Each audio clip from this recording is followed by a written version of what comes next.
thinking of shaping protocols. According to American Endodontic Association, the most difficult cases are the curved one, especially when we have like 30 degrees or even more curved angle in some part of the canal.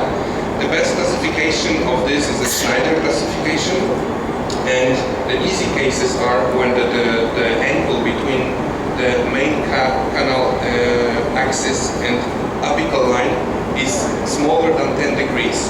In that cases, you can use any available system on the market. You can use also bigger taper because it is doable and quite safe to work with the class 1 Schneider classification canals. The medium difficulty is when this angle is between 10 degrees and 25 degrees, and above 25 degrees are extremely hard to shape in a proper and easy way. The angle is not only the one issue that we should concern about. The second one is also the radius, because both the angle and the radius of the curvature can give us some difficulties during the shaping protocol. If the angle is bigger and the smaller is the radius of the curvature, the case is more complex than when the radius is bigger. So it actually curves in one particular point, and this is the critical point for every shaping rotary file, and we should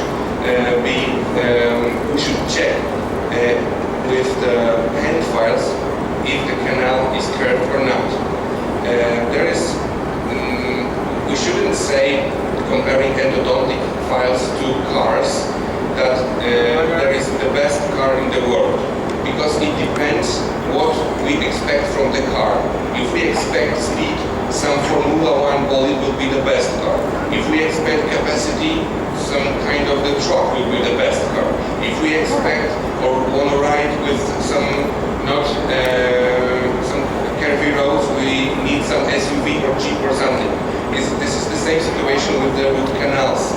We cannot shape every canal with the same system, with the same protocols. The easy cases we can shape with the same system and stick to it. But when we sculpt the canal with the hand file and realize the canal is curved and the curvature is severe, we should think about what will be the best solution, and I will try to describe you some solution for curved canals today. One of the most important things is the radiographic evaluation prior to root canal treatment, because we can see if there is a curvature or not. Actually, the 2D radiographic evaluation with the RFG or X-rays are not the best way nowadays. If we had CBCT, it would be better, but it is not so common. In Poland also, it's very expensive to buy the CBCT for the office. Some huge clinics, they do have the CBCTs, and I prefer my patients in extreme cases to do the small CBCT only of the tooth I want to check, and to get the proper strategy for the shaping protocols. And here you can see the upper second molar, which was a bit curved and has some additional lateral canals at the apical part. The very important step in shaping protocols, especially curved canals or double curved canals, is the first stage. The first step is preparing the endodontic cavity and straight line access. It is extremely important. Without straight line access, it might be impossible to shape the canal to the full working length. That's why I will describe some necessary tools I use in my practice. I always want to share some practical knowledge with the participants, not only the statistics, the tables, just what I'm doing every day in my practice and how it works with my hands. So more clinical concentrated than theoretical concentrated lecture. So from the book of the three Germans, Bartholz, Horn and Zirkel, I took these pictures while they are preparing the endodontic cavity. They explain it as endodontic cavity. It should be slightly opened to the occlusal surface that we can clearly see the whole bulb chamber, and to see can locate exactly the orifices of the canal. And this is the stage that we have properly opened the endodontic cavity. We can locate and scout the orifice of the canal, but you can see there is some kind of the triangle of the dentine covering the orifice of the canal. And it is difficult here in this point. We got the triangle of the dentine that if we are not remove this triangle, the file is already pre-banded by from the orifice till the end. And sometimes there is a problem with establishing the full working length.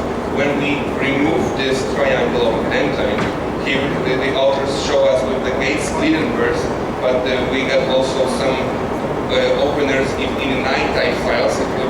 They are more flexible than stainless steel Gates-Gleidenberg. We create a straight line access and hand file curved actually only in the real curvature of the tooth. There are less stress, less tense during the shaping protocols, and the risk of broken rotary file when we create a proper straight line access is not so high. The best file I use for creating the endodontic cavity is diamond covered burr in this shape with non-cutting teeth. So it's very safe. We are not destroying the bulb chamber floor. We can just close our eyes and draw the black triangle when we are talking about the molars, because molars are the most difficult teeth to endodontic treatment. One more time, the straight line access create us and give us the possibility to enter the file that curves only in the actual curvature, and clinically you can see on this picture. This is the pre-op. This is the extension of the corner with the hand files. This is with eccentric enlargement with the Gates-Gleidenberg, and this is why we are removed this part of the dentine covering the isthmus connecting the mesial canals in the lower molars. It is important to uncover the whole bulb chamber floor, because sometimes there is an additional canal in this isthmus, and if we don't cover it, do not open, remove this dentine, we are not able to locate this additional canal, and we might have some problems with this endodontic treatment. While we are working with the hand files, we can create some mistakes during this procedure, especially when we are not pre-bending the stainless steel hand files, and while we are working with a quite stiff and big size of the hand files. For me, the big size starts at 25 according to ISO standardization. Number 25, 30, 35, 40, they are quite stiff, and they can create the strip perforation on the internal curvature of the canal. They can also create a thing called elbow.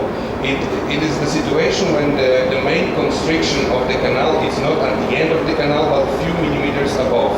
And if in that situation we will have some clinical problems, especially with the obturation while we are using some cold lateral condensation.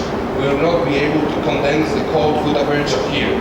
If we are working with the thermically activated gutta percha, we will be able to fill it. But the third, we can create also a mistake called zip. Of course, we can create some mistakes using the rotary files as well, but I will try to show you how to work with the rotaries in two different concepts while mechanical shaping. So the two main concepts that I'm using in my practice is the first one is the single length technique, the second one is crown down technique. The single length means that the rotary file, each rotary file from the set goes directly to the full working length, one after another. The crown down technique means that we we are using the bigger sizes or bigger taper files that are entering the canal not to the full working length, and then we are switching to the smaller files that are entering deeper in the canal, and the smallest files are the first that reach the full working length. And I use crown down technique in extreme cases, and I divide also the canal into two parts and shape the first part, and then I'm concentrating about shaping the last apical part of the canal. Also, we can have some differences between the alloys, the classic nitride alloys, the M-wire alloys, or the control memory alloy, and they will also give us some more possibilities, and we can choose between the systems to shape extremely cases. Single length, as I said, it's an easy procedure, easy to learn how to work with it, but it is good for easy and moderate curves. In very curved canals, it might be difficult to reach the full working length, not with the first file, but with the second or third from the set. It might be very difficult, and the most common mistake that we can have here is the file breakage around the curvature. So we want to avoid breaking the file. So I use the single length technique as a basic technique for easy cases, because it's quick and it's easy, and we can work very well and very quickly. And one of the most popular on the market, I think in India as well, is the ProTaper, Baby ProTaper Next. That it is single length based technique system that we can create from the entrance, the orifice of the canal. Then we measure the full working length with the 10 size K file, and then we are entering every single file to the full working length. As I said, easy cases is okay.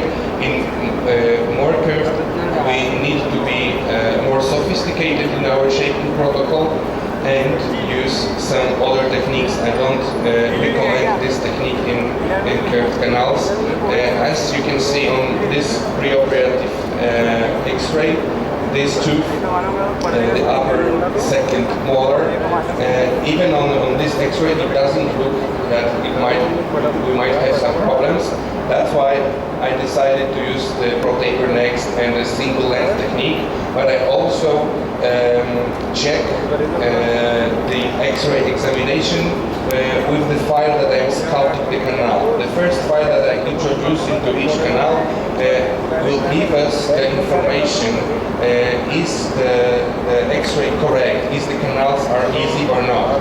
If they are not easy, we will have a problem with entering the canal with the K file size number 10. Or when we remove it from the canal, we can see that it's recurved, bent, and give us the more details about the root canal anatomy.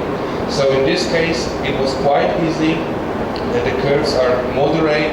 There was an interesting anatomy because there was distal buccal canal that merged in an apical part, the palatal canal. So it's not so common among the molars.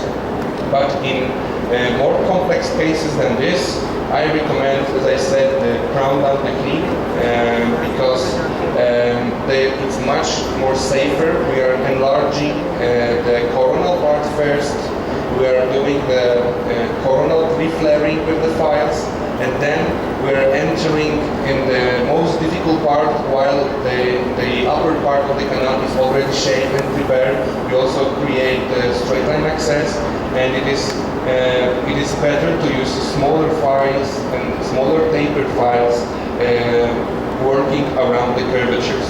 I recommend 4% tapered files, sometimes even 2% tapered files. just to enlarge the canal in the apical part underneath the curvature. And I mostly use the Endostar sequence. They are the file set, and every single one is from the classic night-type alloy. And the first one is the biggest one, the second is the smaller one, third is the smaller, and every next file is smaller than the previous one. And in complex cases, I love these two files because they are 25 on the tip and the 4% taper, or even 20 and 4% taper. So they're very flexible, and we can shape the canal around the curvature. They are designed to work with the crown down. We can also use this system in normal cases, not only in extreme cases. So we are doing the coronal enlargement with the bigger files going down, and the first rotary file that reached the full working length is the smallest one, 2004. In normal cases, when we reach this file to the full working length, it is not the size of choice that we can finish the preparation. It's too small. So we can go back to file number 4, or even after that go back to file number 3 to enlarge the canal. So we can do the step back with the rotary files as well, while we reach with the smallest one the working length. After that, it doesn't matter if you're working with a single length or if we are working with the crown down technique. We should check if the preparation size, the shaping size at the end of the canal is correct. And to check the rotary files, we need the hand files, because there is a marriage between hand files and rotary files. We cannot throw out our hand files because we bought some rotary system. The hand files we need them to prepare the canal for the rotary system and to check if the rotary system shape in a proper way the root canal. And the best files to check it are the night-type hand files, 2% taper, because rotary files are from night-type alloy. They are working around the curvatures in a specific way, and while we are trying to check the rotary night-type file with the stainless steel hand file, it can give us some false information, because the stainless steel file can lock in the curvature and give us false information about the apical preparation. If we are checking the rotary preparation with the night-type 2% hand file, we entered this night-type hand file to the full working length, and we are trying to remove it in a very delicate way. If it's spinning around, that means the apical part is anatomically bigger than the size we finished the preparation, and we should consider how to enlarge the apical preparation in apical size. If we enter the hand file night-type to the full working length and try and delicately rotate it, and it doesn't want to rotate, it just springs in the canal, that is the information for us that we can finish the apical preparation. The apical width is okay with this size. This is the clinical movie. I entered the 35 size night-type K file and try to rotate it. You can see that it doesn't want to rotate. Of course, if I push the pressure, I will rotate all kind of the hand file, but it is gently movement with the fingers. And when I entered the canal with the size 30 night-type K file, it rotates. It means size 30 is not enough. We should consider enlargement of the apical part. In easy cases, we can use some rotary files, 4% taper with bigger apical sizes, like for example BUF system. There are 4 files with 4% taper and sizes 35 to 50, but it is only in quite easy or moderate canals. In very curved canals, I would suggest to enlarge the apical part with O2 taper. So we can use the hand files, night-type, or rotary hand files, 2% taper, just to work around the curvature and to enlarge the apical part. This is the case that I prepared some times ago. We can see here quite big apical lesion. The coronal part of the tooth was very destroyed. I rebuilt it first, then I prepared the canal. You can see there's some moderate curvature here, but I was able to reach the full working length with size 4004 to finish the preparation. And when we see on the preoperative X-ray that they are visible some periapical lesions, we need to figure it out how to enlarge in the safest way the apical part to have a better disinfection. If we don't have periapical lesion, it is the primary treatment. We can be more conservative, more saving more tissues in the apical part, and we are not. We can create a smaller shaping protocol to finish the protocol at a smaller size. And you can see here is the I think 2 years checkup, and here is the 5 years checkup. I put the post in here and the porcelain fused metal crown, and it works well. But it was moderate curvature, that's why I decided to use the bigger size with 4% taper. In cases like this, when on the preoperative picture, X-ray, we can see that the mesiobuccal root normally it should have two canals, mesiobuccal 1, mesiobuccal 2, and it's quite curved in the apical part. I check with the scouting files, and the scouting files give me that information. They are curved, there were two canals merging in the apical part. So I decided to choose other rotary conception, for the shaping protocol to make it easier and safer, not to break the canal just behind the curvature. This is how it looks after the preparation. The two canals are merging here, and from the different angle, you can see this is the MB1, the MB2 merging here, and this is almost like maybe not 90 degrees, but it's quite curved, and it was not easy to shape it directly to the full working length with the rotaries. So I decided, you can see the coronal pre-flaring here with the rotary files first, and then around the curvature I work with 4% taper, crown down technique, and enlarge this apical part with 2% taper only. So the 2% taper rotary files, like 9x2 files, they are very flexible because there's not, the taper is like the hand files, and they are working in rotary motion, so it is easy to put them around the curvature. They are S files in the cross section, so they are one of my favorite just to enlarge the apical part. That 2% taper file will work only here, not in the curvature. If we finish the case, if we use the 4% taper prior to this 2% taper.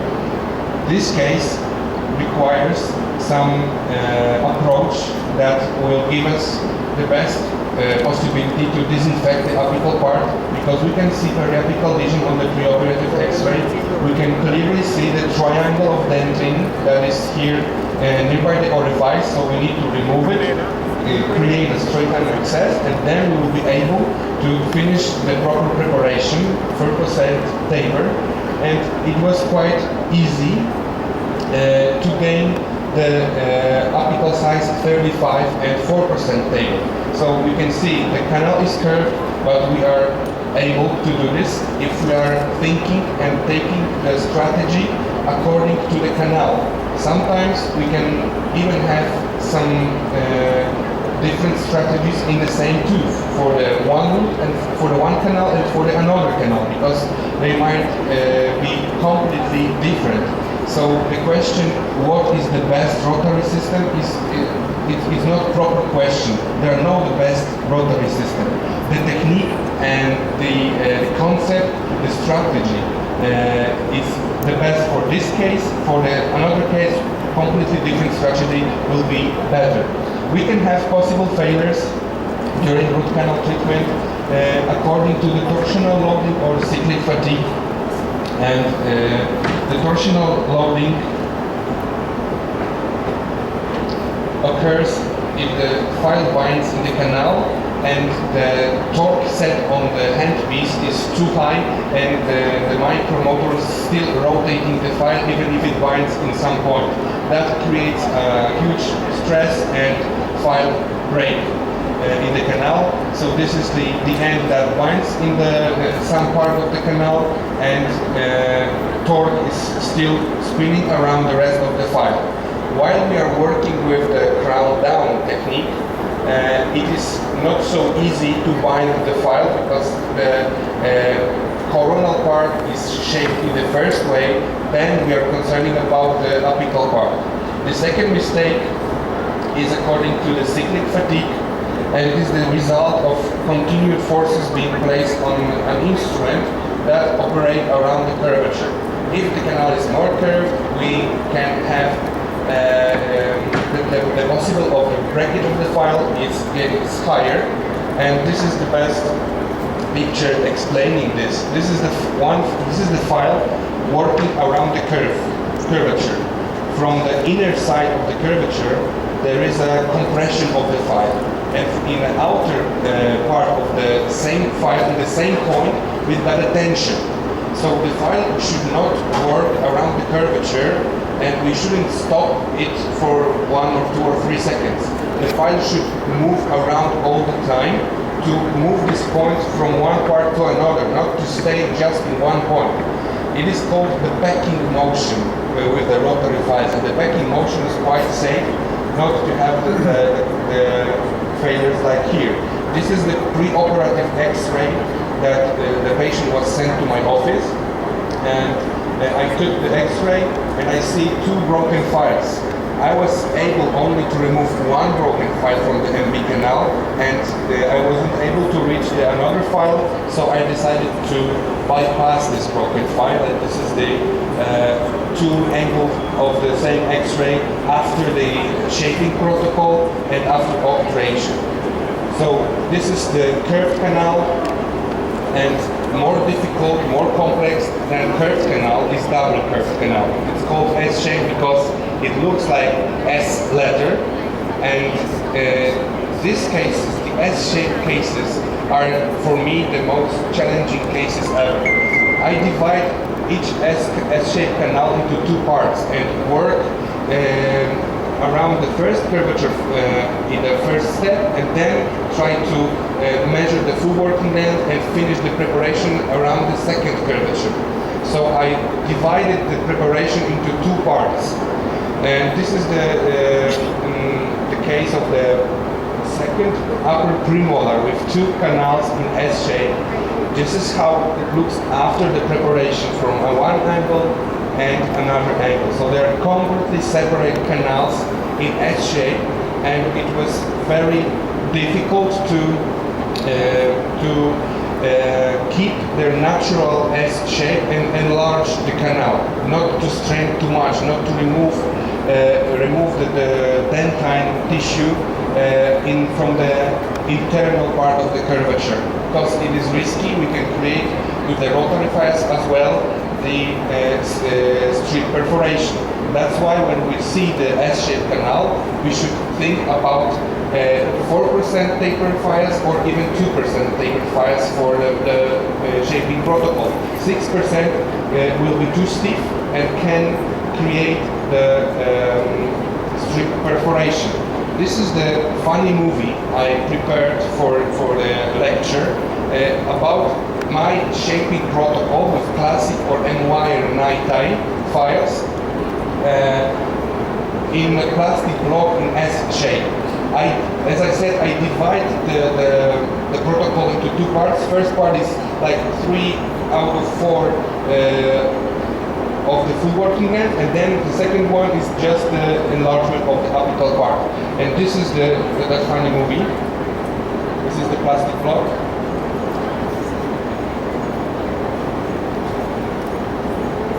And here you can see the names of the files that I use for it. And now I'm working not on the full, but I'm enlarging the apical part and working around the first curvature. So we got a lot of instruments that I'm switching. This is the first file that entered the full working length. This is the second size 10K file to the working length. Then I use path files from the MyLeffer for the full working length.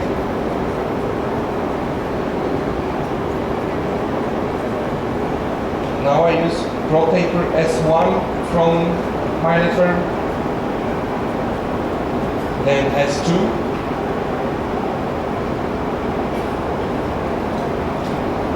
Then I want to be more safe in the apical part, so I switch the single length to the crown down. So sometimes I even switch between conceptions, and this is the post-op and the pre-op, and when I cover one picture with another. So in cases like this, the shaping protocol looks like that. So I use, except the hand files, I use path files, I use ProTapers, I use Endostor files, and sometimes I use NiTi2 files to finish. So I switch almost 4 or 5 systems during one particular case, just to have these curves still persistent in natural way. And it is very very difficult to have this protocol. Sometimes I modify the protocol, and like 2 years ago I have my first experience with controlled memory files. So it was the HyFlex from Coltene. It is the rotary files that have a controlled memory. We can pre-bend it, and it's still pre-bend. It still keep the shape like this. So they are extremely flexible. They can work easily around the curves in easiest way than this protocol with the normal classical NiTi alloy. So I checked how it works, and I decided to use these files sometimes as a finisher, or I prepare the whole canal with these files, but only in extreme cases. I don't use it for the normal regular cases. They are not aggressive at all. I like a little bit more aggressive file in normal cases than this. But in cases with a curved canal or double curve, this is one of the best in my practice, and they don't require a lot of experience. This is the picture of the students of the 5th year that finished this case with the HyFlexes. So let's say it was her first time with rotary, maybe second time with the rotaries, and she was able to create, to finish the case like this. I would like to present you the movie about shaping the S-shaped premolar with the HyFlexes, and we will also see that the obturation of this canal is, if it's more complex, more curved, it's difficult. So you can just watch this movie.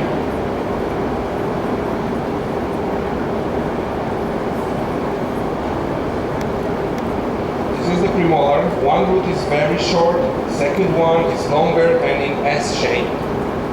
And I was using the HyFlexes as the manufacturer gave me the instructions, so I didn't modify anything. It is single length, not the crown down. I said, okay, let's try to do it single length. If I will see that I'm not able to finish it within this procedure, I will modify it during the procedure and finish with crown down.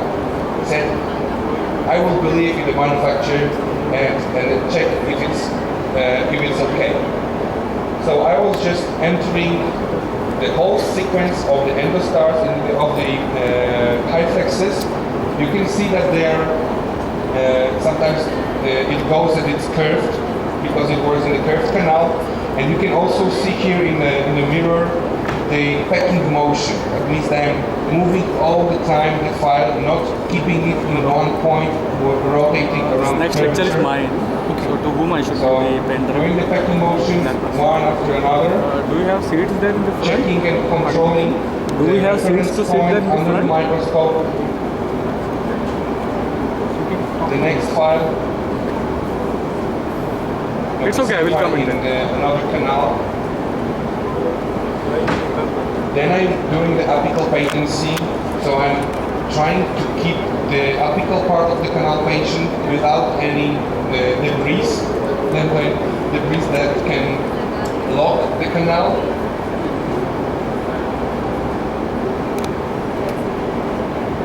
I use another file from the set. It's 06 taper, so it's quite big taper, but according to the metallurgy, this allows us to use it. They are more flexible than the traditional Nitide alloy.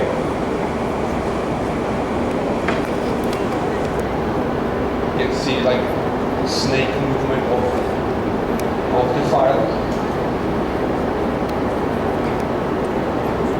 And I think it will be the last file.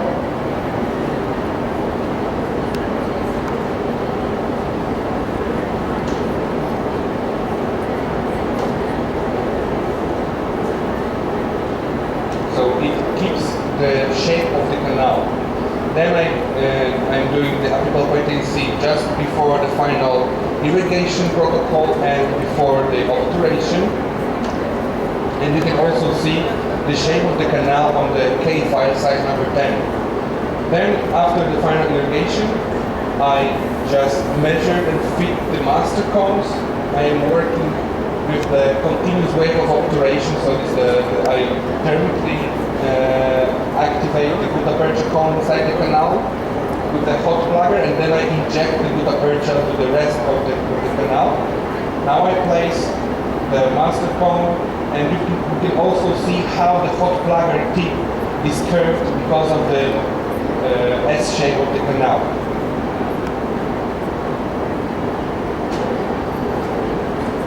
The palatal canal was the easier, and the curve, double curve, is this one.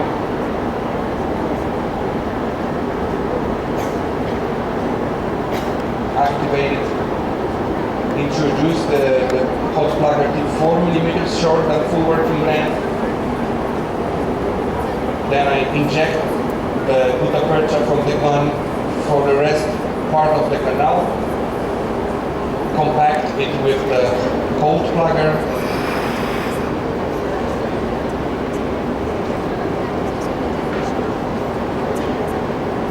The same for another canal.